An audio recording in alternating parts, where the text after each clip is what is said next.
আজকে আমি পেন্টিং করব এই মিনি জার্নাল বুকটাতে, যেটা অনেক বেশি কিউট। আর এই কিউট জার্নালটাতে একটা কিউট পেন্টিং করব। আর এটা নিয়েছি আমি অ্যানাম চায়না কালেকশন থেকে। এটার ভিতরে থাকবে 8 গ্রেডের একটি কালার প্যালেট। এর ভিতরে এক্সট্রা কালার থেকে গেলেও সেটা কখনো নষ্ট হবে না। আর এটা অনেক ইউজফুল, এগুলো আমরা যে কোনো জায়গায় ক্যারি করতে পারবো। আমি পেন্টিং এর জন্য ইউজ করছি কিপ স্মাইলিং এর অ্যাক্রিলিক কালার। আর এখানে আমি আর্ট করব সন্ধ্যার একটা সানসেট।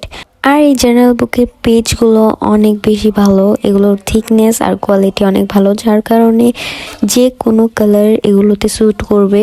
এখন আমি অ্যাক্রিলিক কালার দিয়ে করছি। এটাতে আপনারা চাইলে ওয়াটার কালারও করতে পারবেন, অয়েল কালার দিয়েও করতে পারবেন, বা পেস্টেল কালার দিয়েও পেন্টিং করতে পারবেন। যেহেতু আমি মেইনলি অ্যাক্রিলিক কালার দিয়েই কাজ করি, তাই আমার অ্যাক্রিলিক কালার দিয়ে পেন্টিং করতেই অনেক বেশি ভালো লাগে। আপনাদের কাছে কোন কালারটি বেশি পছন্দ সেটা অবশ্যই জানাবেন। আর এই তো কথা বলতে বলতে আমার পেন্টিং করা প্রায় শেষ। তো কেমন হয়েছে আমার পেন্টিংটা অবশ্যই জানাবেন। আজকে এই পর্যন্তই, টাটা।